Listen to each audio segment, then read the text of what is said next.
الحمد للہ رب العالمین والصلاة والسلام علی سید المرسلین محمد وعلی آلہ وصحبہ اجمعین۔ آج کا ہمارا درس جو ہے وہ 5ویں مجلس ہے، سورۃ غافر، آیت نمبر ہے 34۔ اعوذ باللہ من الشیطان الرجیم۔ وَلَقَدْ جَاءَكُمْ يُوسُفُ مِنْ قَبْلُ بِالْبَيِّنَاتِ فَمَا زِلْتُمْ فِي شَكٍّ مِّمَّا جَاءَكُمْ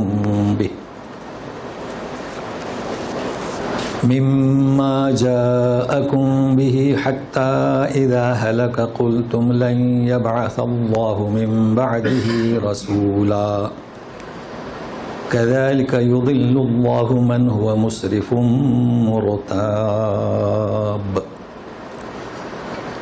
الَّذِينَ يُجَادِلُونَ فِي آيَاتِ اللَّهِ بِغَيْرِ سُلْطَانٍ أَتَاهُمْ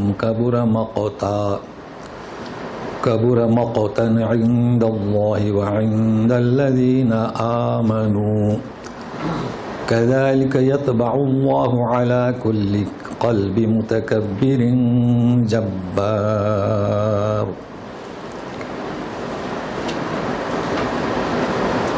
سب سے پہلی بات یہ کہ یہ خطاب چل رہا ہے اس شخص کا جو فرعون کے درباریوں میں سے ہی تھا، اور فرعون کے جو خاص دربان اہل حکومت تھے اس کا رکن تھا، جس کا ذکر رجل مومن، تو یہ اس کا خطاب شروع ہو رہا ہے، تو اس کے خطاب کی دوسری مجلس ہے، یہ ذہن میں رہے۔ تو وہ اب کہہ رہا ہے، اے لوگوں، یعنی سامنے فرعون، وزیر، حامان، درباری سب ہیں، کہ آئے تمہارے پاس یوسف علیہ السلام پہلے۔ تو تھوڑا سا اضافہ کر رہا ہوں ترجمے میں، چونکہ پہلے بولو تو توجہ ہوتی ہے امم سابقہ، تو یہ امم سابقہ مراد نہیں ہے، یعنی موسیٰ علیہ السلام ابھی آئے اور ان کے پہلے یوسف علیہ السلام، تو اسی سرزمین پر، تو تھوڑا تاکہ آپ کو سمجھ میں آئے کہ اس دو آیتوں میں ہے کیا مضمون۔ بالبینات، روشن دلیلیں لے کر، جیسے کہ معجزات وغیرہ۔ فما زلتم فی شک، ذل و زائل ہونا، اور ما تو زائل نہیں ہونا، تو برابر تم شک میں پڑے رہے، یعنی جس وقت سے آئے یوسف علیہ السلام اس وقت سے تم، تو یہ ذکر کس سے ہو رہا ہے؟ ان کے باپ داداؤں سے، جو سامنے اس وقت ہے نا، فرعون، حامان اور قارون اور درباری، ان کے باپ دادا کی بات ہو رہی ہے۔ جو تعلیمات یوسف علیہ السلام لے کر آئے تم برابر اس میں شک میں پڑے رہے، یہاں تک کہ جب وہ ہلاک انتقال کر گئے، حالانکہ اس کا ترجمہ ہلاک نہیں، جب وہ وفات کر گئے، جبکہ وفات اور چیز ہے، تو تم نے کہا کہ ہرگز ہرگز اب اللہ ان کے بعد، یعنی یوسف علیہ السلام کے بعد پیغمبر نہیں بھیجے گا۔ تو تھوڑی وضاحت یہاں بھی کیے دوں کہ کل تم یعنی کیا ہو سکتا ہے کہ کسی کو شبہ ہو کہ انہیں یوسف علیہ السلام پر اتنا یقین تھا کہ کہا کہ اب ایسا رسول نہیں آئے گا، تو ایسی بات نہیں ہے، انکار کی بات ہے۔ قل تم، جب وہ ہلاک، بڑا اطمینان کا سانس لیا تم نے، اور کہا کہ یہ اب یہ پریشان کرنے والا یوسف جیسا آدمی یہ ہلاک ہو گیا بموجب کلام تمہارے باپ دادا کے، اب کوئی نہیں آئے گا، یہ مقصد ہے۔ اسی طرح کذالک، کیا مطلب اسی طرح؟ اے درباریوں، فرعون، حامان، قارون، درباریوں، تمہاری بدعملی، تمہاری بد کرداری، ان معجزات کا انکار، ان نبیوں کا انکار تمہارے باپ دادا کی پیداوار ہے۔ کذالک مولد ہے جنہوں نے یوسف علیہ السلام کا انکار کیا، تو ظاہر ہے کہ ایسا آدمی اللہ اسے گمراہی کرے گا، ہدایت کہاں دے گا؟ یضل اللہ من هو مسرف، مسرف کسے کہیں گے؟ حد سے تجاوز کرنے والا۔ تو نشانیاں دیکھی، سامنے دو رسول کھڑے ہیں، تم نے حد سے تجاوز کیا، کیا تجاوز کیا؟ اپنے آپ کو رب کہا، فرعون کی عبادت کرنے لگے. تو ایسا زیادتی کرنے والا مرتاب یعنی کیا؟ ریب سے. تو ایسا جو حد سے تجاوز کرے اور شک میں رہے اسے اللہ ہدایت نہیں دیتا. اب دونوں کا ترجمہ شک کر رہا ہوں میں. شک، فما زلتم فی شک ہے نا، اور مرتاب کا ترجمہ بھی شک. اور یہ کون لوگ ہیں؟ یہ شک میں رہنے والے اور حد سے تجاوز، الذین یجادلون فی آیات اللہ، اللہ کی نشانیوں میں. نشانیاں کون سی؟ جو لے کر آئے تھے، جو معجزات، جو احکام، اور بحث کرتے ہیں. بحث، یجادلون، اپنی بات کو منوا رہے ہو تم، فرعون جیسے منوا رہا تھا. بغیر سلطان، گزشتہ یہ آیت اور پھر آئے گی. سلطان کے معنی ہے دلیل، بغیر کسی دلیل کے جو تمہارے پاس آئی. کبر مقتن، کبر کے معنی سخت، ناپسندیدہ ہے. یعنی ایسا اسراف، حد سے تجاوز کرنا، بحث کرنا نبیوں کی نشانیوں میں، آیات میں، تعلیمات قرآنی میں. مقتا کے معنی مغبوط کے بھی کیے ہیں، صحیح ہے وہ بھی، لیکن عام فہم ناپسندیدہ. سورہ یوسف، سورہ صف میں کبر مقتن عند اللہ ان تقولوا ما لا تفعلون، تم کہو لوگوں کو اور خود عمل نہ کرو، سخت ناپسندیدہ ہے. مگر یہاں عند اللہ و عند الذین آمنوا، اللہ اور مومنین کے نزدیک، چونکہ وہ سمجھتے ہیں یہ ایسی بحث، کج بحثی، ضد، ہر دھرمی ناپسندیدہ ہے. کذالک، پھر دوبارہ آیا.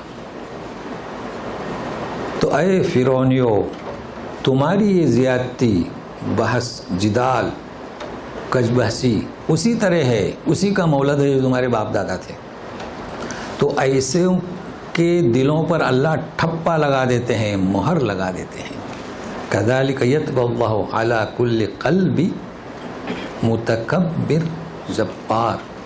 متکبر، تکبر کرنے والا، خود غرض. تو ظاہر ہے کہ جب خود غرض ہو، خود پرست ہو، تو وہ نبیوں کی بات کہاں سنے گا؟ نہیں سنتا. اور خود غرضی کی وجہ سے، تو خود غرضی کی وجہ سے حق شناسی، حق گوئی اور حق جوئی اس سے مفقود ہو جاتی ہے، جس کے نتیجے میں حق طلبی کی صفات بھی ختم ہو جاتی ہے. تو پھر ٹھپا لگ جاتا ہے. جبار، سرکش، چونکہ یہ فرعون کا ذکر ہے نا، تم سے پہلے قومیں تھیں. تو ایسا شخص جو سرکش ہو، سرکش، سنگ دل ہو، بے رحم ہو، دوسروں کو تکلیف دیتا ہو مخلوق خدا کو جیسے فرعون، دوسروں کے حقوق کو نہ جانتا ہو جیسے فرعون بنی اسرائیل کے حقوق کو نہیں جانتا تھا. تو ایسوں کو اللہ تعالیٰ مہر لگا دیتے ہیں. علی کل قلب متکبر جبار. تو یہ دو آیتیں آپ نے سنی، اور میں نے تھوڑا سا اضافہ کیا ترجمے میں، اس لیے کہ خالص ترجمہ اس کا کافی نہیں تھا. تو کچھ سمجھ میں آیا کہ اس میں کیا ہے. اب یہاں ایک پیغام دیتا ہوں میں آپ لوگوں کو. اس کی وجہ یہ ہے کہ ہمارے درس میں جو شریک ہوتے ہیں نا، کئی لوگ ایسے ہیں، اور جہاں پر ہمارے دروس ہوتے ہیں تو سنتے سنتے میں ابھی تھک گیا. اس لیے میں پیغام دیتا ہوں کہ کرنا کیا ہے، اس کا جواب دے رہا ہوں. کہتے ہیں کہ ایسا درس ہر مسجد میں ہونا چاہیے. اچھی بات ہے، یہ پیغام دے رہا ہوں، آپ سنیں اسے، جو یہاں ہیں اور جو سنتے ہیں اور جو دیکھتے ہیں. کیا کہتے ہیں؟ ایسا درس ہر مسجد میں ہونا چاہیے. کیوں کہتے ہیں؟ کہ مسجد میں آنے والے عوام ہیں. ہر مسجد میں جب یہ درس ہوگا قرآن کا تو لوگوں کے سمجھ میں آئے گا، اختلافات مٹ جائیں گے. مگر میں ان سے یہ گزارش کرتا ہوں، یہ کافی نہیں ہے ایسا کہنا. بس اتنا ہی آپ کا جذبہ ہے، ہماری تعریف کر دی بس؟ نہیں. کیوں؟ اس لیے کہ مسجد جو ہیں ہمارے یہاں، آئیے، ہمارے یہاں 80%، 85% شافی، باقی حنفی. تو جہاں 2 شافی مسجد ہے تو 1 حنفی ضرور ہوگی. اب آپ کس مسجد میں درس دیں گے؟ دونوں کے ٹرسٹ ذمہ داران 2 مذہب میں بٹے ہوئے، تو کون سا درس دیں گے آپ؟ اس کے بعد وہ مسجدیں جماعتوں میں بٹی ہوئی ہیں، تو وہ جو مسجد آپ کہہ رہے ہیں وہ 2 چیزوں میں قید ہے، زنجیروں میں، ایک کون سی؟ مذہب، دوسری کون سی؟ جماعت۔ تو یہ درس قرآن تو جماعت کی قید نہیں رکھتا، نہ مذہب کی قید سے، یہ مذہب کی قید سے بھی آزاد ہے، تو آپ کیسے وہاں درس دیں گے؟ جس طریقے سے فرعون، اچھا یہ پیغام مناسبت سے دے رہا ہوں سنیے گا، جس طریقے سے فرعون، حامان، قارون نے انکار کیا، ویسے وہ انکار کریں گے، آپ کا درس نہیں ہونے دیں گے۔ اب درس کہاں رکھتے ہیں پتہ ہے؟ فلیٹ میں۔ اچھا، درس قرآن رکھنے کی جگہ فلیٹس ہے، تو فلیٹس میں تو چند گنے چنے لوگ آتے ہیں، تو اس کا حل میں بتاتا ہوں۔ اور یہ جو آپ کے سامنے میں نے بھی 2 آیتیں تلاوت کی، اس کا نام ہے تعلیم قرآن۔ اگر آپ محنت کریں کہ ہر مسجد میں فجر کے بعد 2-3 آیتیں اس طریقے سے تھوڑی سی وضاحت، تو کتنا بہتر رہے گا، اور عصر کے بعد کوئی حدیث۔ مگر کیسے ہوگا؟ الحمدللہ میں نے دیکھا کئی لوگ ایسے ہیں، بزنس مین ہیں، کماتے ہیں، اور کچھ ایسے بھی لوگ ہیں کہ تلاش کرتے ہیں، آپ کے یہاں کوئی خیر کا کام ہے، میرے پاس رقم ہے، مسجدوں کے لیے، کنواں کھودنے کے لیے تلاش میں رہتے ہیں۔ تو ایسے لوگوں سے درخواست کروں گا کہ آپ خود مسجد آباد بنائیں نئے سرے سے۔ میں نے نقطہ سمجھے، آپ خود بنائیں، یہ پیسہ آپ دوسروں کو دے رہے ہیں، تو جب آپ خود مسجد اچھا مسجد ہی نہ بنائیں، مسجد کے لیے آج کل 2 فلیٹس لے لیں، کھول دیں، اذان دے دیں، نماز شروع ہو جائے، اور اپنا آدمی رکھیں جو یہ تعلیم دے درس قرآن کی۔ اتنا آسان ہے نا؟ کل پچھتاؤ گے۔ یہ کہنا کہ ماشاءاللہ یہ تو تعریف ہوئی، ہمت افزائی ہوئی، حل نہیں ہوا، تو یہ میں حل آج کو بتاتا ہوں۔ اگر اللہ آپ میں سے کسی کو توفیق دے، کوئی رقم ملے، تو خود 2 فلیٹ لے کے، اور ایسا امام جو فجر کی نماز کے بعد، تو آپ کی خود مختاری رہے گی، اور اس طریقے سے آپ کامیاب ہوں گے انشاءاللہ۔ نیت تو ہے، موقع نہ ہاتھ سے نہ جانے دیں۔ تو یہ تعلیم۔ اب ہم نے جو مقالات، یعنی ہم نے تحقیق، تو آپ تحقیق سننے کے لیے تیار رہیے میرے ساتھ میں توجہ کے ساتھ۔ موبائل تو سائلنٹ کر لیے ہوں گے جی۔ وَلَقَدْ جَاءَكُمْ يُوسُفُ مِنْ قَبْلُ بِالْبَيِّنَاتِ، واضح دلیلیں لے کر اسی سرزمین پر مصر میں۔ تو کیا معلوم ہوا کہ موسیٰ علیہ السلام جو آئے ہیں یوسف علیہ السلام کے بعد، بیچ میں کوئی انبیاء نہیں، تاریخ۔ لیکن سوال فی شک، اور اخیر میں ریب۔ تو غور سے سنیے، جو لوگ بقرہ کی طرف عود کرنا چاہتے ہیں، ذالک الکتاب لا ریب فیہ، کیا ترجمہ کیا؟ اللہ مترجمین پر رحم کرے، بہت کام کیا انہوں نے، اتنا بھی مدد ملتی ہے، شک نہیں۔ اور مرتاب، تو ریب کے معنی بھی شک۔ اچھا سنیے، شبہ، شک، ریب اور ظن، چاروں عربی لفظ ہیں، اور اس میں سے شبہ، شک، ریب اور ظن، یہ چاروں قرآنی الفاظ بھی ہیں، یعنی قرآن میں بھی ہیں۔ اب شک جو ہے اردو میں استعمال کیا جاتا ہے، تو کیا ریب کے معنی بھی شک؟ چلے میں آپ کو ایک اور نقطہ بتاؤں۔ سورہ ہود 110 نمبر آیت، اللہ تعالیٰ فرماتے ہیں، وہاں پر بھی ذکر ہے موسیٰ علیہ السلام کا، وَإِنَّهُمْ لَفِي شَكٍّ مِّنْهُ مُرِيبٍ۔ دیکھو ایک ساتھ آیا، تو کیا ایک ہے؟ اس کے معنی شک ہے؟ تو کیا یوں کہیں گے کہ وہ شک میں ہے اور مریب وہ شک میں ہے؟ نہیں۔ اب ہمارے پاس کوئی لفظ نہیں ہے، اور اسی وجہ سے میں نے تھوڑا سا اضافہ کیا، چونکہ خالی آپ ترجمہ پڑھیں گے نا تو کسی نتیجے کو نہیں پہنچیں گے۔ تو معلوم ہوا کہ شک اور ہے، مریب اور ہے۔ لا ریب فی، کتاب میں مشرکین نے شک نہیں کیا تھا۔ کیا کیا تھا پھر؟ شک نہیں کیا تھا۔ شک کرتے تو کہتے کہ الف لام میم کیا ہے؟ شک نہیں تھا، انہیں اضطراب تھا، انہیں پریشانی تھی، انہیں خلجان تھا۔ تنزیل من رب العالمین، کہ یہ کہتا ہے محمد صلی اللہ علیہ وسلم کہ اللہ نے نازل کیا ہے، یہ خلجان تھا انہیں، شک کہاں تھا، یہ پریشانی تھی۔ سارے معبودوں کا ایک معبود. تو ابھی ہم ترتیب سے آپ کو قرآنی ڈکشنری سے سمجھاتے ہیں, کیونکہ سب سے پہلے شبہ, اس کے بعد شک, اس کے بعد ریب, اس کے بعد ظن. تو تیار رہیے میرے ساتھ. دیکھو سورہ نساء آیت نمبر 157 اللہ تعالیٰ فرماتے ہیں وَمَا قَتَلُوهُ وَمَا صَلَبُوهُ. عیسیٰ ابن مریم کو انہوں نے قتل کیا, نہ سولی پر چڑھایا. وَلَكِنْ شُبِّهَ لَهُمْ, شبہ ہوا. تو ابھی شبہ کا کیا مطلب؟ پھر اس کے بعد شک ہے. تو شبہ کا مطلب کیا؟ شبہ کا مطلب یہ ہے کہ دو جانبین, ایک رنگ اور ایک روپ. اب یہ دو جانبین تو کتابوں میں درج ہے, اب اس کو بھی دیکھنا پڑے گا. یہ تو متن ہوا, اس پر بھی غور کرنا پڑتا ہے. دو جانبین یعنی کیا؟ دو مرد, دو عورتیں, دو چیزیں. ہر چیز کی تشریح کی ضرورت ہوتی ہے. اب اس کی وضاحت کیسے کروں؟ سنیے. یعنی ایک ہی رنگ روپ ہے, دو سگے بھائی, ایک کا نام زید, ایک کا نام بکر, لیکن دونوں ایک.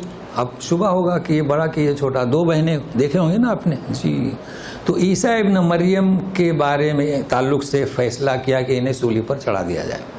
چنانچہ پہنچے وقت پر, ایک آدمی اندر داخل ہوا تو عیسیٰ ابن مریم کو تو اللہ نے اٹھا لیا, رفعہ اللہ. تو وہ واپس آیا باہر کہ وہ تو نہیں ہے, مگر عیسیٰ ابن مریم کا روپ اسے دے دیا گیا. تو رنگ و روپ ایک. تو کیا فرماتے اللہ تعالیٰ؟ شبہ لہم, اسے پکڑ لیا. تو کیا آپ سمجھتے ہیں کہ اسے پکڑ لیا, وہ چیختا نہیں تھا اور سولے پہ چڑھا دیا؟ وہ کہہ رہا تھا میں آپ ہی کا آدمی ہوں, سولے پہ چڑھا دیا. اسے کیا کہیں گے؟ شبہ. اب جب سولی پر چڑھا دیا, وَإِنَّهُمْ لَفِي شَكٍّ مِّنْ, اب سولی پر چڑھانے کے بعد وَإِنَّ الَّذِينَ اخْتَلَفُوا لَفِي شَكٍّ مِّنْ, سولی پر چڑھانے کے بعد اختلاف کر گئے. اب شک, کیا اختلاف کر گئے؟ لوگ کہہ رہے کہ تم نے کسے سولی پر چڑھایا, تو ہمارا آدمی کہاں ہے؟ اختلاف ہوا. تو لوگ کہنے لگے کہ نہیں, وہ تو اپنے آدمی کو تم نے سولی پر چڑھایا, وہ چیخ رہا تھا نا. تو پھر عیسیٰ ابن مریم کہاں ہے؟ تو مطلب دو آدمیوں میں سے کسی, دو چیزوں میں سے, دو جانبین میں سے کسی کا تعین نہ کر سکو, یہ ہے شک. تو کیا مشرکین نے شک کیا تھا قرآن کی عبارت میں؟ نہیں. تو یہ ہے شک. تو ریب کسے کہیں گے؟ اچھا, شک کے بارے میں اللہ تعالیٰ فرماتے ہیں وَمَا قَتَلُوهُ يَقِينًا بَلْ رَفَعَهُ اللَّهُ. تو شک یقین کی ضد. اب یہ کہ جاوید صاحب کو کیا ہو گیا پتہ نہیں, وہ کہتے ہیں بَلْ رَفَعَهُ اللَّهُ, یعنی اللہ نے پہلے موت دی ہے نا. سورہ آل عمران 55 میں ذرا ہوشیار رہیے گا ان اسکالرس والوں سے. وہ کہتے ہیں کہ یا عیسیٰ انی متوفیک, یعنی تجھے پہلے میں موت دوں گا اور پھر اٹھاؤں گا. کہاں سے ترجمہ کیا ہوں؟ تو بہرحال وہ اس موت کے وقت. اب رہا ریب. ریب کسے کہیں گے؟ شبہ اور شک, اور اس سے آگے بڑھ کر جو مشرکین کو دلی پریشانی تھی, خلجان تھا کہ یہ کہہ رہے ہیں کہ قرآن اللہ نے نازل کیا اور لوگ جو ہے جوگ درجوگ قبول کر رہے ہیں, تو انہیں پریشانی تھی. اس کا نام ہے ریب. تو ذالک الکتاب لا ریب فیہ, یعنی قرآن میں انہیں منزل من اللہ ہونے, اس میں ان کے کیا اب شک کریں. شک تھا لیکن یہ اضافہ کرنا ہوگا. تو یہ ہے. اب رہا زن, 4 چیزیں بتلایا تھا نا. تو بالکل مستعد رہیے گا, تیار رہیے گا, وقت پر تھوڑا انتظار کیجیے. اب اذا ہلک من ہوا مسرف مرتاب. مسرف کی کیا معنی؟ حد سے تجاوز کرنے والا. حد سے تجاوز کرنے والا کون؟ جو بھی کسی بھی حد میں. لیکن آپ جانتے ہیں کہ جو فضول خرچی کرتا ہے اسے بھی مسرف کہتے ہیں, ہے نا, اسراف. تو حد سے تجاوز کرنے والا مطلب جو فرعونیوں کا طریقہ کار تھا, یہ حد سے تجاوز کرنے والا تھا. یہاں پر اسی کا ذکر ہے, لیکن اس مناسبت سے میں بتاؤں کہ ایک ذکر ولا تبذر تبذیرا ہے نا. بھائی فضول خرچی مت کرو, فضول خرچے والے شیطان کے بھائی ہیں. اچھا, پھر اللہ تعالیٰ فرماتے ہیں سورہ اعراف میں 31 نمبر آیت, کلوا واشربوا ولا تسرفوا. کھاؤ پیو، اسراف مت کرو. تو قرآن کی ڈکشنری سے بتاتا ہوں مسرف کے کیا معنی. مسرف کے ایک معنی حد سے تجاوز کرنا، تو چاہے وہ کھانے میں ہو، چاہے پینے میں ہو، چاہے شرک وغیرہ توحید میں ہو. تو کھانے پینے میں اسراف کسے کہیں گے؟ اس آیت کو یاد رکھیں. اللہ تعالیٰ فرماتے ہیں کھاؤ پیو اور اسراف مت کرو. مطلب حلال اپنے بچوں کو کھلا رہے ہیں یا ولیمہ کھلا رہے ہیں تو آپ جتنا بقدر ضرورت کھلائیے. ایسا نہیں ہے کہ ضرورت سے زیادہ لے لیں، ڈش منگوا لیں، تو اس کا نام کیا ہے؟ اسراف. لیکن یہی ولیمہ آپ کر رہے ہیں لوگوں کو دکھانے کے لیے، حالانکہ وہ بھی کھانا کھلا رہے ہیں، اب یہ تبذیر میں آئے گا. دیکھیں فرق کتنا ہے. اور دلیل قرآن کی آیت. تو جب بھی آپ فضول خرچی کریں گے دکھانے کے لیے، گناہ کے کام کے لیے، تو اس کا نام کیا؟ تبذیر. اب آگے چلتے ہیں. کبر مقتا عند اللہ وعند الذین آمنوا. یہ تو سخت ناپسندیدہ ہے، وضاحت ہو گئی. تو اللہ تعالیٰ مہر لگاتے ہیں اور کل کلب متکبر جبار.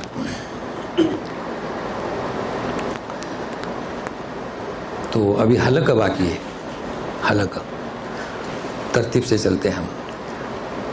حلقہ ہلاک ہونا. ذرا آپ غور کریں، یوسف علیہ السلام کے لیے لفظ اذا حلق کیا استعمال ہوا ہے؟ اذا حلق. کیا ترجمہ حلقہ کا؟ ترجمہ سبوں نے کیا ہے کہ انتقال کر گئے، بعضوں نے کیا ہے فوت کر گئے. تو حلق کس کے لیے استعمال ہوتا ہے؟ اس کے پہلے بیان کر چکا ہوں کہ موت کسے کہتے ہیں؟ روح نکل گئی جسم سے، ہے نا. واپس بھی آ سکتی ہے. اگر عیسیٰ ابن مریم آ گئے بولے قم باذن اللہ تو روح واپس ہو جائے گی. عزیر علیہ السلام 100 سال کے بعد روح واپس ہو گئی. ایک ہے فوت، جیسے اللہ تعالیٰ نے فرمایا کہ یا عیسیٰ انی متوفیک، ہے نا. اور اللہ تعالیٰ فرماتے ہیں یتوفی الانفس. یہ بھی آیت ہماری گزر چکی ہے، سورہ زمر میں ہے اللہ یتوفی الانفس. تو وفات اور موت اور ہلاک. تو سب سے پہلے میں آپ کو بتاؤں کہ ہلاکت کسے کہتے ہیں. آج انشاءاللہ پڑھیں گے سورہ کا 59 آیت. وَتِلْكَ الْقُرَىٰ أَهْلَكْنَاهُمْ لَمَّا ظَلَمُوا.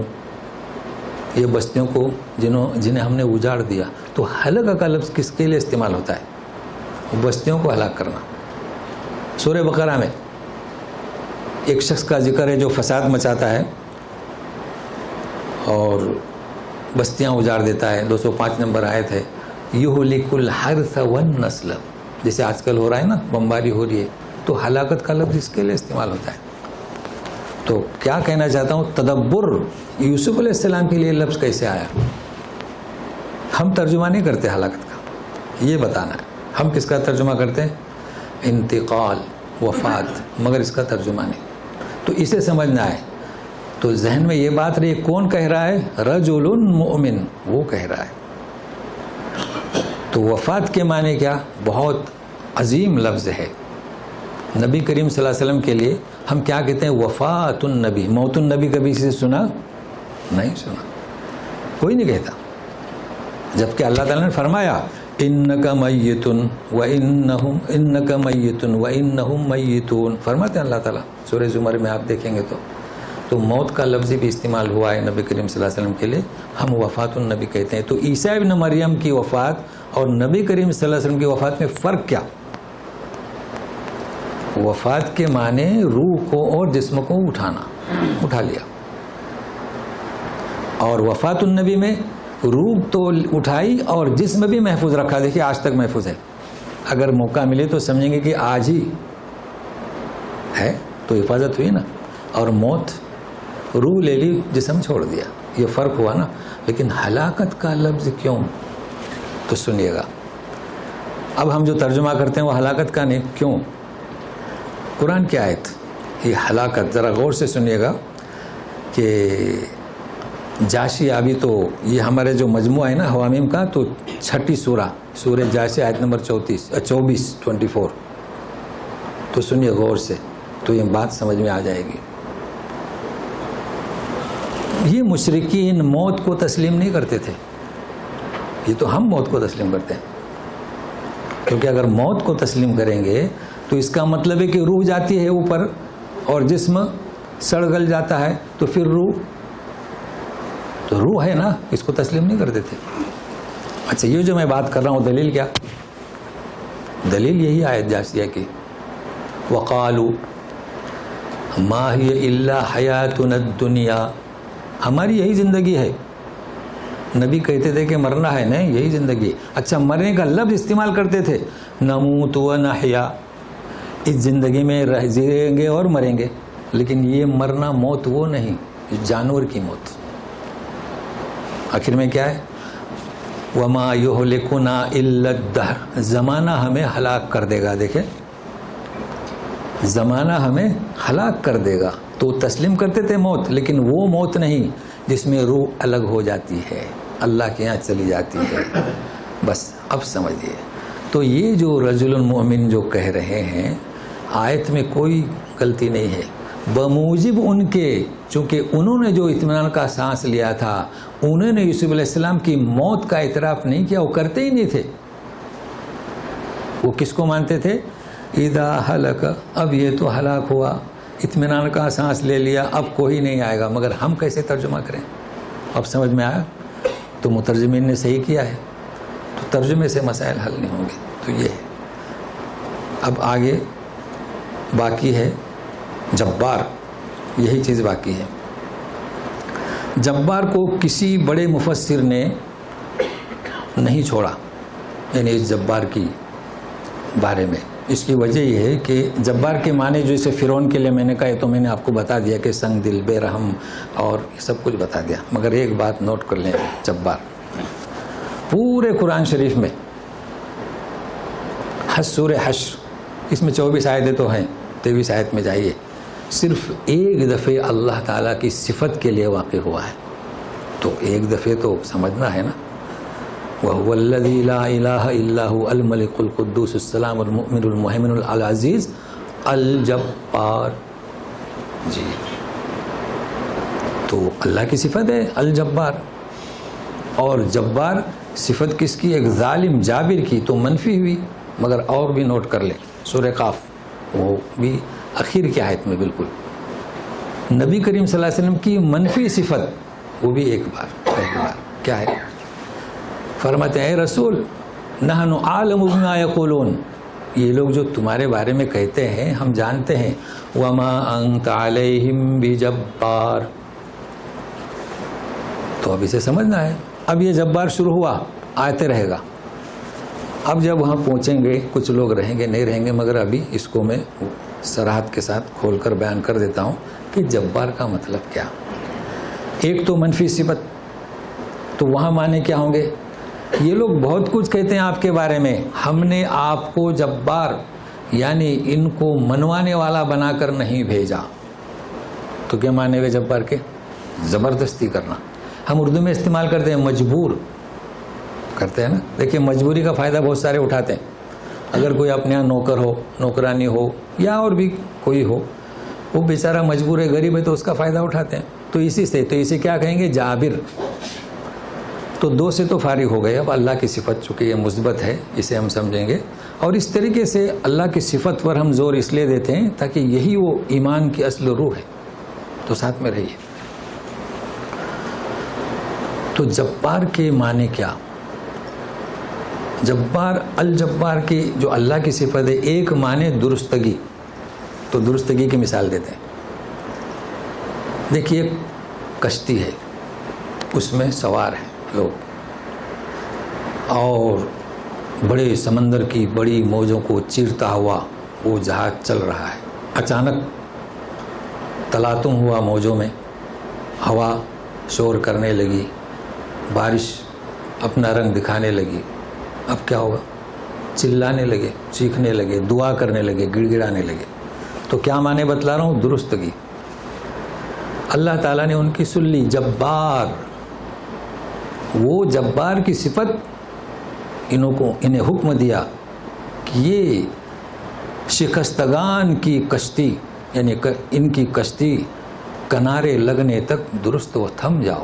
درستی نکل گئی۔ یہ کس کی صفت؟ الجبار۔ اچھا مجبور،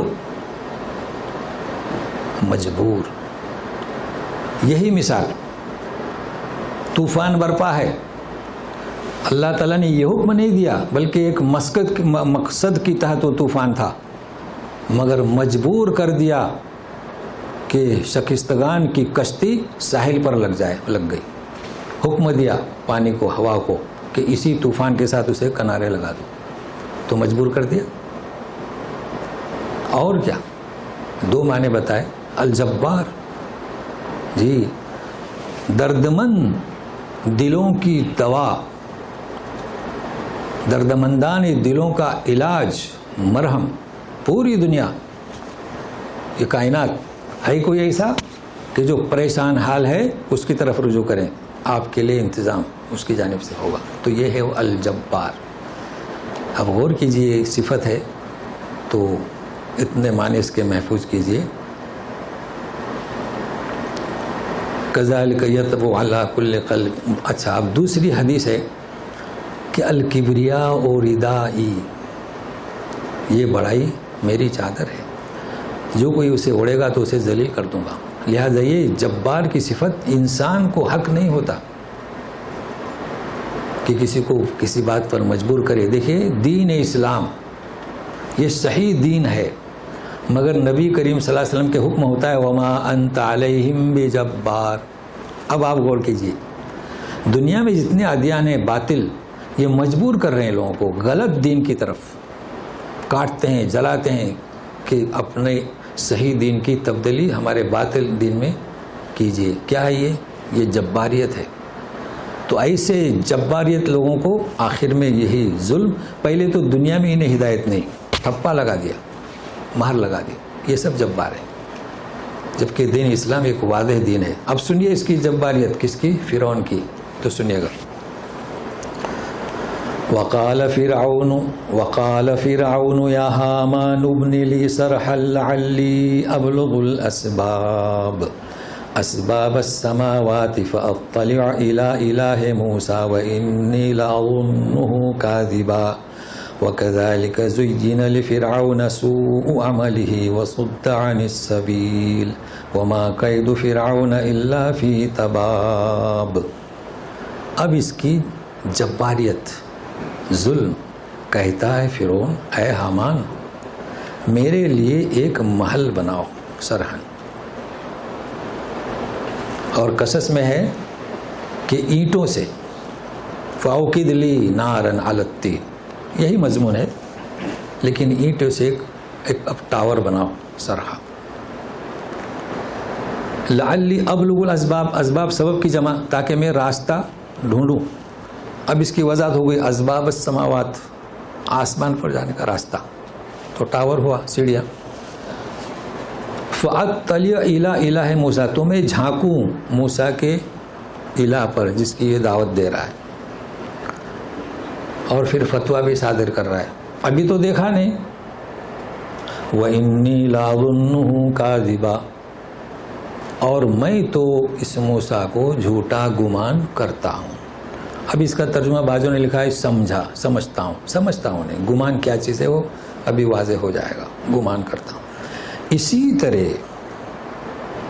یعنی یہ جو فرعون نے اپنی جباریت جو دکھائی نا، اسی طرح ہم بدعملی کو خوشنما کر کے دکھایا گیا، یعنی ہم نے دکھایا، کیونکہ اس کی بدعملی، بد کرداری اسے خوشنما کر کے دی گئی۔ وہ کیا؟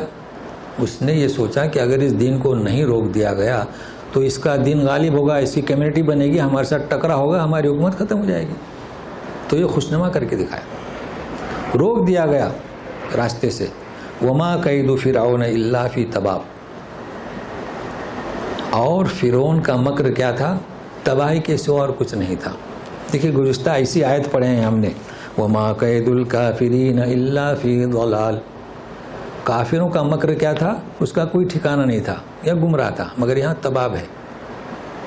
تو ابھی سنیے ترتیب سے۔ پہلی بات تو یہ کہ یہ فرعون، اس نے وعدہ کیا تھا، اس نے دعویٰ کیا تھا انا ربکم الاعلی، اسی طرح اور بھی ایک دعویٰ کیا تھا قصص میں، یا ایھا الملؤ ما علمت لکم من الہ غیری. ایک دعویٰ کیا کیا تھا؟ انا ربکم الاعلی. دوسرا کیا کیا تھا؟ اے دربارو، میں نے نہیں جانا تمہارے لیے میرے سوا کوئی الہ. 2 اعلان ہوئے اس کے. تو جب تیرے سوا کوئی الہ نہیں تو پھر آسمان کی طرف کیوں جا رہا ہے؟ تو وہ جانتا تھا کہ موسیٰ کا الہ آسمان پر ہے، اب یہ کیسے جانا اس نے؟ اس کا مطلب اس کا ضمیر جانتا تھا کہ وہ اللہ اوپر ہے، لیکن مذاق اڑا رہا ہے، مسخرہ اڑانے کے لیے کر رہا ہے کہ میں ذرا جھانکوں. ورنہ ایسا کیوں کہتا؟ یوں کہتا کہ چلو لے آؤ تمہارا رب کہاں ہے اوپر. وہ اس کی طاقت کو سمجھتا تھا. اور میں تو اسے جھوٹ گمان کرتا ہوں. تو گمان کسے کہیں گے؟ گمان اب سمجھتا ہوں یعنی آپ نے تو ایک چیز سمجھ لی. اب ہم نے ایک آیت کی تشریح کی تو آپ سمجھ گئے. تو گمان میں سمجھ میں کیا فرق ہے بھائی؟ فہم قرآن، فہم مسئلہ، فہم معمہ، کوئی معمہ آپ سمجھ گئے تو گمان کسے کہیں گے؟ دیکھیے قرآن سے اللہ تعالیٰ فرماتے ہیں سورہ حجرات آیت نمبر 12، یا ایھا الذین آمنوا اجتنبوا من الظن کثیرا من الظن. بچو، ان بعض الظن اسم، یہ بدگمانی کیا ہے؟ گناہ ہے. ولا تجسسوا، اس کے آگے ہے. اب اس کے معنی بتاتا ہوں. زن کسے کہیں گے؟ زن اسے کہیں گے کہ آپ یہ جو تجسس کرتے ہیں نا، ٹوہ میں لگے رہتے ہیں. کوئی صاحب پڑوس میں آ گئے، مسجد میں آتے ہیں جاتے ہیں، یا ہے کہ کوئی گھر میں بیٹھے ہیں آرام سے کھاتے کھلاتے ہیں، اب آپ اس کے ٹوہ میں لگے رہے. دیکھیے زن کے معنی بتا رہا ہوں، بہت اہم ہے یہ موضوع. اب وہ اس کے دل میں جو خیالات آتے ہیں حقیقت تک تو پہنچ نہیں سکتا کیونکہ علم ہے وہ ہمارے پاس نہیں. اور ایسا ہوتا ہے کئی لوگ جا کر بیٹھے ہیں، کھا رہے ہیں پی رہے ہیں، اب وہ اس کی حقیقت تک تو پہنچتے نہیں، جا کر پوچھتے نہیں. اور پوچھنے کا حق کیا کہ آپ کہاں سے کھا رہے ہیں؟ تو جو نفس میں جو خیالات آتے ہیں، ہاں یہ تو چوری کر کے آیا ہوگا، 5 سال میں آ گیا چوری کر کے، 2 سال میں، یا سود کی رقم. تو یہ جو خیالات ہے نا دل میں، اس کا نام ہے زن. آگے تعریف سمجھ میں؟ جی. یعنی دیکھیے شک یقین کے مقابل میں شبہ آپ جان گئے. شبہ کسے کہتے ہیں؟ 2 رنگ اور ایک روپ اور ایک رنگ، ٹھیک ہے نا. ریب بھی آپ جان گئے، دلی اضطراب، پریشانی، خلجان. اور گمان، یہ گمان. مگر سوال یہ ہے، میں نے اس کو اس لیے بیان کر رہا ہوں کہ اللہ تعالیٰ فرماتے ہیں کثیر من الظن،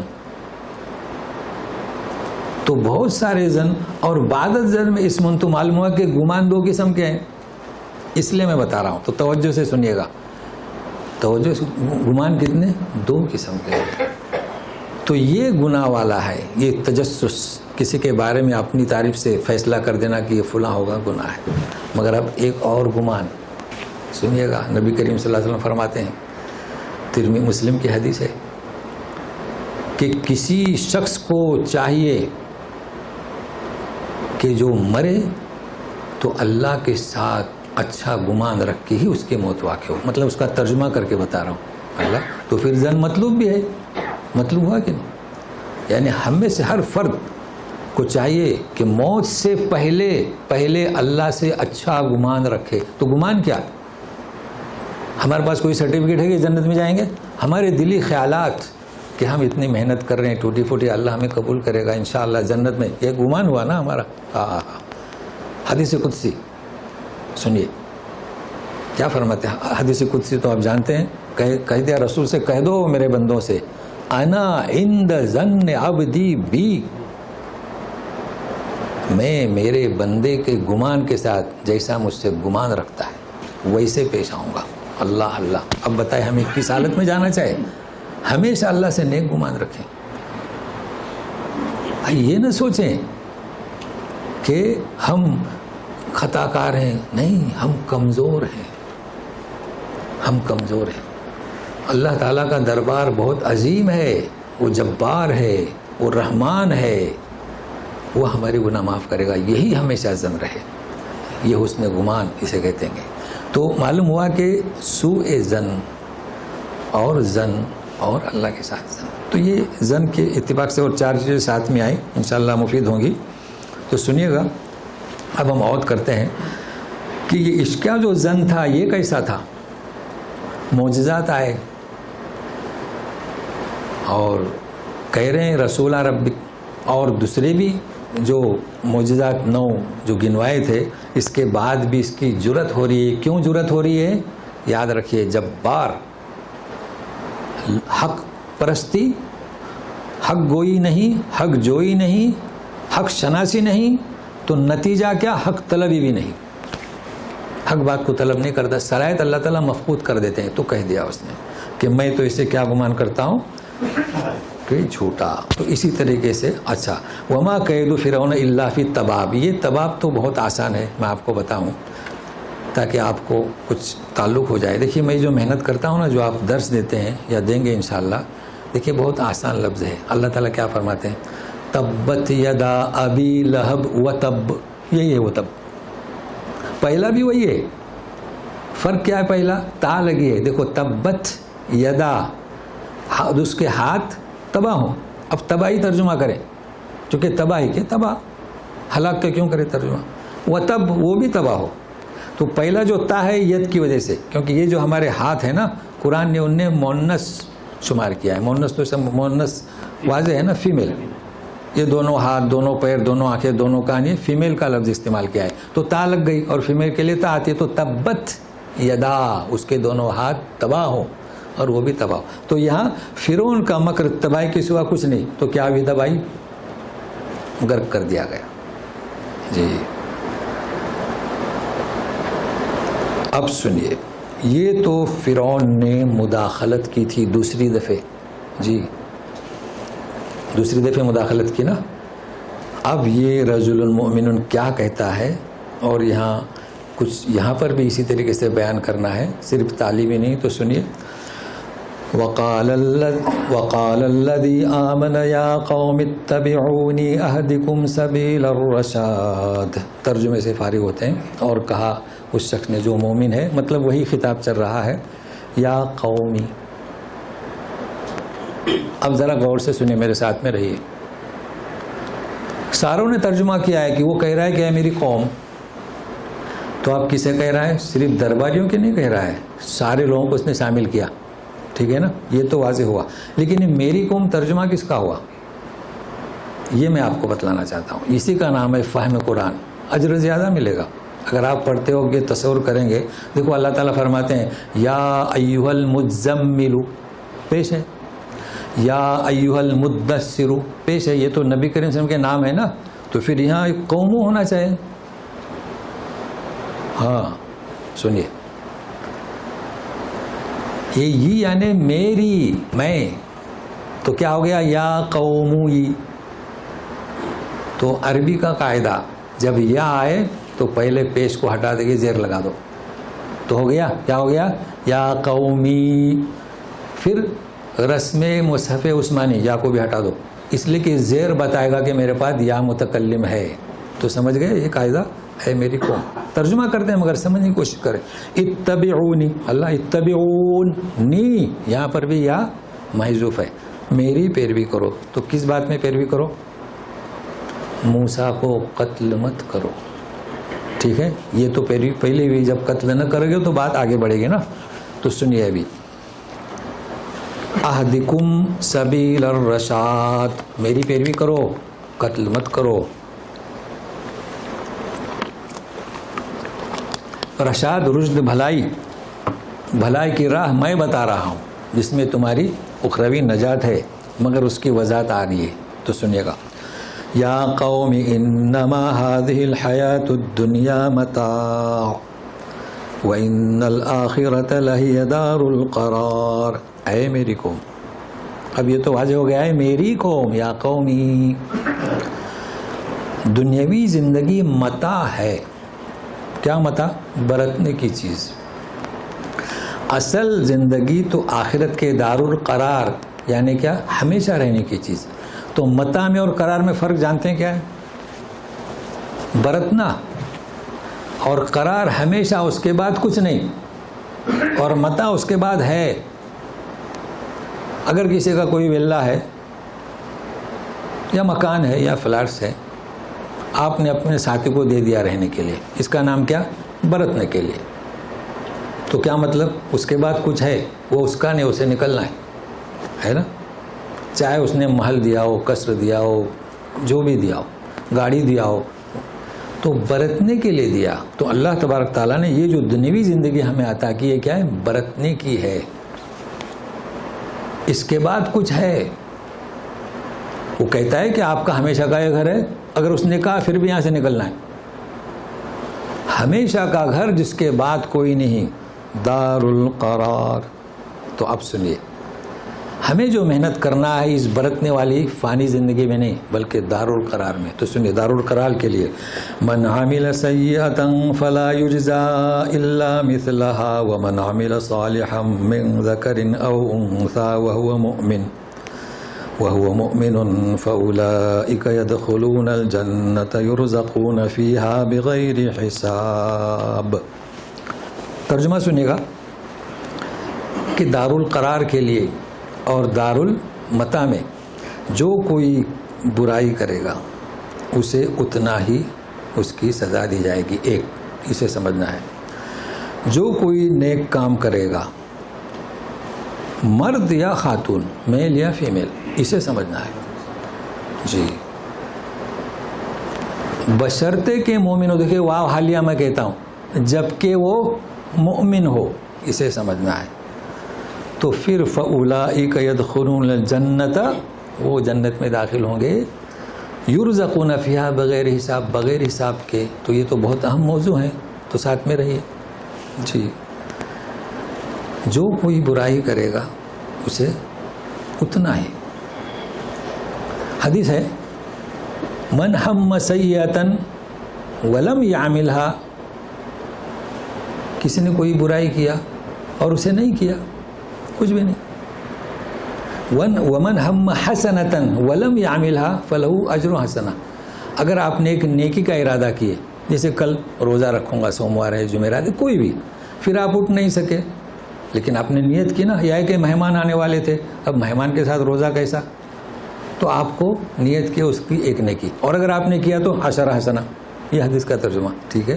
لیکن ایک اور ابن عباس سے حدیث بتاتا ہوں. دیکھیے، تو اصل موضوع تک پہنچنا ہے نا. ایک شخص نے ارادہ کیا کہ برائی کروں گا، ٹھیک ہے، تو اس نے نہیں کیا. تو کیوں نہیں کیا؟ اسے کہتے ہیں تحقیق. روایت ابن عباس، سو گیا، اللہ تعالیٰ نے فرشتوں کو حکومت دیا کچھ مت لکھو، مگر وہ اٹھا. اس نے سوچا اب یہ کام کب تک کرتے رہوں، اللہ گرفت کرے گا، چھوڑ دیا. فلہ اجر حسنہ. دیکھیں، اللہ کے ڈر سے نہیں کیا، فلہ اجر حسنہ. او ہو. تو اتنا ذہن میں رکھیے. اب سنیے، اور جس نے کہ نیک عمل کیا، میل ہو یا فیمیل ہو، تو اس کے لیے کیا ہے؟ اگر اس نے نیکی کیا تو عشرہ 10. تو بھائی یہ فضیلت کیوں؟ یہی تو میں بتانا چاہتا ہوں، پیغام دینا چاہتا ہوں کہ ہم کمزور ہیں. کیسے ہیں؟ کمزور ہیں، خطاکار ہیں، گنہگار ہیں.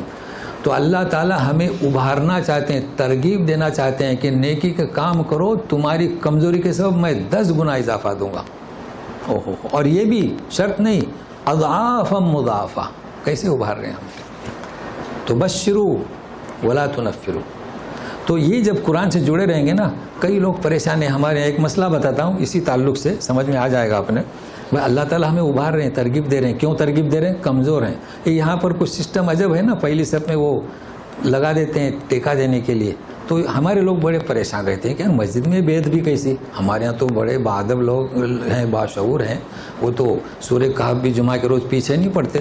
یاد ہے نا آپ لوگوں کو؟ جی، روک دیتے ہیں. ہاں، تو یہاں بھی انہیں تکلیف ہوتی ہے. بھائی قرآن سے جڑ جاؤ. قرآن سے جڑے ہوئے نہیں. ارے میاں ہم کمزور ہیں بھائی. 60-70 سالہ آدمی اللہ میں کمزور ہوں ٹیکا دے دے تو اس میں بیدبی کی کیا بات ہے؟ اس میں عین اعتراف ہے کہ میں کمزور ہوں. تو آپ کمزور ہو کہ اللہ کی بات اپنے کو سمجھیں کہ ہم کمزور ہیں. بتائیے کوئی بیدبی ہے؟ اللہ قرآن سے جڑنے کی ضرورت ہے.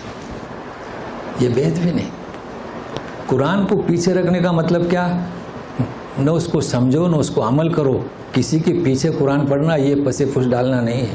تو بہرحال ایک ضمنی مسئلہ تھا، لیکن اہم ہے آج کے درس میں کہ اللہ تعالیٰ، ہم جانتے ہیں اس نے ہماری خلقت کی ہے، اس نے ہمیں کمزور بنایا ہے. دیکھیں ہم سوتے ہیں، کھاتے ہیں، پیتے ہیں، کمزور ہیں نہیں، تو ہم اپنے آپ کو کمزور سمجھ کے عبادت کریں. اے اللہ میں کمزور ہوں تو میری خطا کو درگزر فرما. آمین یا رب العالمین. اچھا، اب یہاں دو چیزیں ہیں، ذکر انثی اور مومن، بہت اہم ہے. وقت ہے ہمارے پاس. ذکر انثی کیا مطلب؟ دیکھیے، مساوات، برابری، خاتون ہو مرد ہو، اللہ تعالیٰ نے ایک یہ فیملی بنائی، ہر ایک کی ذمہ داری الگ ہے. باپ جاتا ہے مچھلی پکڑنے سمندر میں، تو ماں بھی اس کے ساتھ جائے گی، تو بچے کہاں رہیں گے؟ ہاں، تو ماں کہاں ہے؟ گھر میں ہے نا. اب باپ آتا ہے مچھلی مار کے گھر میں، تو خاتون جا کے مچھلیاں بیچتی ہیں. ایسا ہوتا ہے، کبھی خاتون بھی بیچتی ہے. تو یہ اللہ تعالیٰ نے نظام بنایا تاکہ بچوں کی پرورش ہو. لہذا دنیا کے کاموں میں آپ مساوات نہیں کر سکتے، ایک دوسرے کی مدد، تعاون. یہ اس لیے کہہ رہا ہوں، نہیں تو پھر لوگ ناجائز سمجھتے ہیں نا بھائی عورت گھر ہی میں رہے. نہیں، مگر اللہ کی عبادت میں، عبودیت میں، توحید میں، عبادت میں، قرآن کا درس دینے میں، دعوت دینے میں، ایک من ذکر او انثی. جی، اگر کسی عیدگاہ میں یا خانہ کعبہ میں آپ جائیں، وہاں پر عورتوں کا مجمع ہے اور مردوں کا علیحدہ ہے نا، یا حج کی مجلسوں میں، تو اللہ تعالیٰ ایک طرف توجہ اس لیے نہیں کرتے کہ وہ مرد ہیں اور ادھر نہیں کرتے اس لیے کہ عورتیں نہیں. اللہ کے نزدیک سب برابر ہیں. من ذکر او انثی، جی دونوں برابر ہیں. اب یہاں میں ایک لمحہ فکریہ دیتا ہوں، خیال رکھیں اس کا بھی، جیسے کہ ابھی میں نے دیا مسجد یا فلیٹ میں. ہم ولیمے بھی جاتے ہیں، ولیمہ کرتے ہیں نا، ولیمے میں سنت ہے تو جاتے ہیں. ہم کئی ولیمے میں ہم نے اشتراک کیا، تو ساتھ میں خواتین بھی آ جاتی ہیں لین لگانے.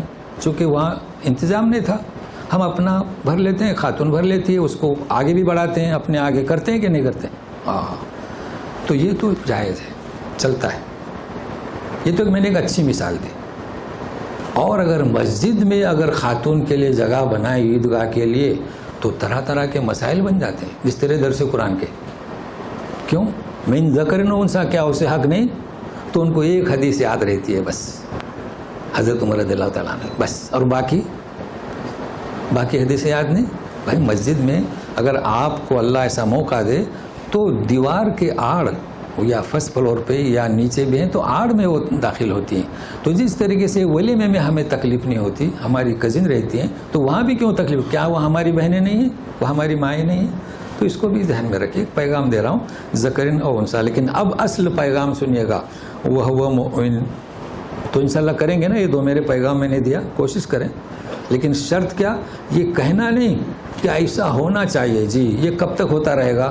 اس کے ذمہ داران تو دوسرے ہیں، آپ خود بنائیں. اس کو یاد رکھیے گا. مسجد بنائیں، فلیٹ بنائیں، خواتین کے لیے بھی انتظام کریں. اچھا، وہ مومن، جب کہ وہ مومن ہے. تو مومن کسے کہتے ہیں؟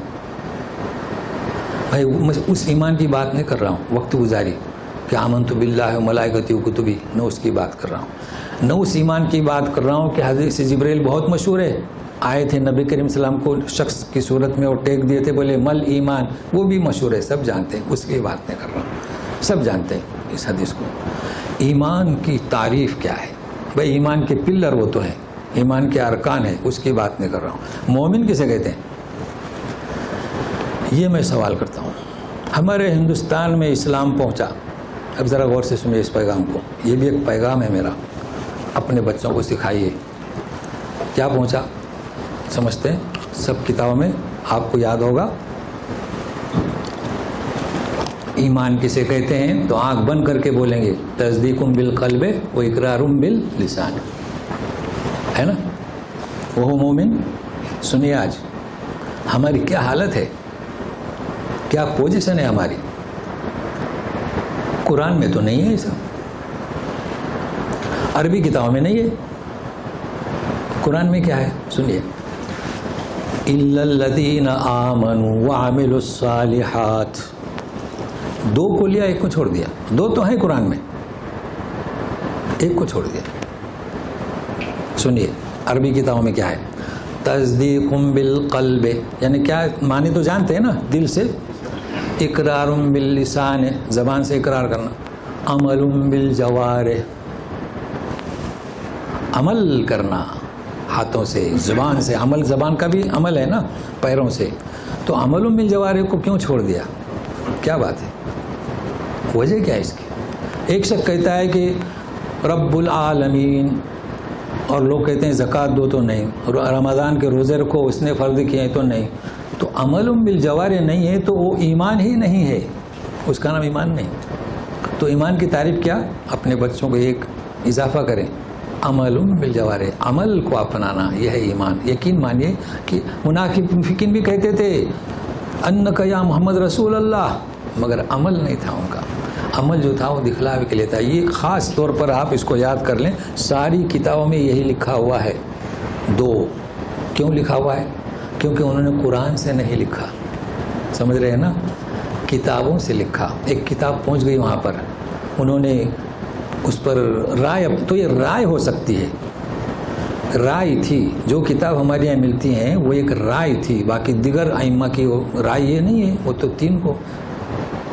تو اس کو خیال میں رکھے. وہ مومنون, تو ایسا ایمان چاہیے. اور مطلب کیا ہے کہ اس کا ایمان مکمل ہو, ریا نہ ہو, شرک نہ ہو, اور توحید پرست ہو, یہ چیز ہے. تو ایمان صحیح اس کے, اللہ تعالی ہمیں صحیح ایمان مستحکم اپنانے کی توفیق عطا فرما. فَأُولَٰئِكَ يَدْخُلُونَ الْجَنَّةَ, اچھا یہ لوگ جنت میں داخل ہوں گے. اب یہ کون سے لوگ داخل ہوں گے؟ جن کا ایمان کتابوں پر, قرآن کے علاوہ نہیں, یہ ایمان. لیکن یرزقون فیہا بغیر حساب. اللہ اللہ, بغیر حساب کیا ہوتا ہے؟ دیکھیے ایک حدیث ہے کہ کتنے لوگ 70,000 بغیر حساب کے جنت میں داخل ہوں گے. وہ بات نہیں یہاں پر. دیکھو بغیر حساب کے کون ہوں گے جنت میں داخل؟ ظاہر ہے کہ جس کا ایمان مستحکم ہو, پختہ ہو, اسے کوئی اللہ کو اس کا کوئی عمل پسند آیا ہو. جیسے کہ ایک طائفہ کا قصہ بہت مشہور ہے. وہ تو طائفہ تھی, مگر ایک کتے کو پانی پلایا, اللہ کو عمل پسند آیا, سرٹیفکیٹ دے دیا. اب اس کا حساب کتاب کیا؟ ٹھیک ہے نا. تو کہنے کا مقصد ہے کہ کوشش کرو, ہو سکتا اللہ کے یہاں ہمارا کوئی عمل پسند آئے. تو ایسی کئی چیزیں ہیں, کسی حقدار کا حق ادا کرو, کسی مظلوم کی مدد کرو, کسی مشکل کشا کی کوئی کام آ جاؤ. تو لیکن یہاں یہ چیز نہیں پیش کی جا رہی ہے, یرزقون بغیر حساب. اللہ تعالیٰ فرماتے ہیں یرزق من یشاء بغیر حساب. تو رزق حساب سے ہوتا ہے. ہر انسان کی تقدیر میں لکھا ہے بقدر ضرورت اسے رزق دیا جاتا ہے, اور بعضوں کو بغیر حساب دیا جاتا ہے. لیکن یہ جنت میں بغیر حساب کیا؟ یہی آیت جو میں نے پڑھ کر سنایا تھا سورہ اعراف کی, کلوا واشربوا ولا تسرفوا. دنیا میں حساب سے آپ کو بہت کچھ ملا ہے, پھر بھی حساب, کھاؤ پیو, مگر حد سے تجاوز مت کرو, بد ہضمی ہو جائے گی. تو حساب ہوا نا. بھائی کتنا کھائیں گے ہم؟ بچوں کو کھلائیں گے آپ زیادہ نہیں, بس بھائی 6 مہینے کا بچہ ہے یا 8 مہینے کا, یہاں تو آج کل بڑا کیلا ملتا ہے موج, تو اس کے ہاتھ میں پورا تھمائیں گے نہیں, بے حساب پاؤ. تو دنیا کا رزق کیسا ہے؟ حساب. اللہ تعالیٰ قیامت میں جو آپ کو رزق دیں گے, انہار من ماء غیر آسن, پانی کوئی تعفن نہیں کرے گا. لبن من خمر لذت للشاربین, شراب بھی وہاں ملے گی. کیسی ٹیسٹی شراب پینے والوں کے لیے. یہاں کی شراب کیسی؟ تجربہ تو کسی کو نہیں, مگر سنا ہے کہ کڑوی ہوتی ہے, پتہ نہیں اللہ والا. تو حساب. اب وہ بیچارہ کتنی پیے گا؟ ہاں, وہ بھی حساب سے پیتا ہے, کیسے گھونٹ اندر ڈالتا ہے اور کہیں نشہ نہ آ جائے. لیکن وہاں بغیر حساب کتنی بھی پیو. لیکن اصل نقطہ کیا؟ آخری بات ہے, اصل نقطہ یہ کہ وہاں کوئی تعفن نہیں ہوگا, وہاں پھدلا نہیں ہوگا. جب آپ کھائیں گے پیئیں گے نا, تو یہاں ہم استنجا سے اس کو پیٹ کو ہلکا کرتے ہیں نا, استنجا کی ضرورت نہیں. بات سمجھ گئے؟ پیشاب پاخانے کی ضرورت نہیں. وہ فضلہ ہمارا پسینے میں تبدیل ہوگا, اور پسینہ عطر کی خوشبو جیسا باہر نکلے گا بغیر حساب. اللہ اللہ. تو اللہ تعالیٰ ہمیں یہ رزق عطا کرے. ہم کمزور ہیں, ہم جو بھی کر رہے ہیں یہ ہماری اس خدمت کو قبول فرما, اور دعا یہ ہے کہ آپ لوگ بھی اس پیغام کو پہنچائیں اور قرآن فہمی, سمجھ, اور جو ہمارے مخالفت کر رہے ہیں اللہ انہیں نیک توفیق دے سمجھنے کی. برحمتک یا ارحم الراحمین. اعوذ باللہ من الشیطان الرجیم. من عمل سیئۃ فلا یجزا الا مثلها ومن عمل صالحا من ذکر او انثى وهو مؤمن فأولئك يدخلون الجنة يرزقون بغیر حساب.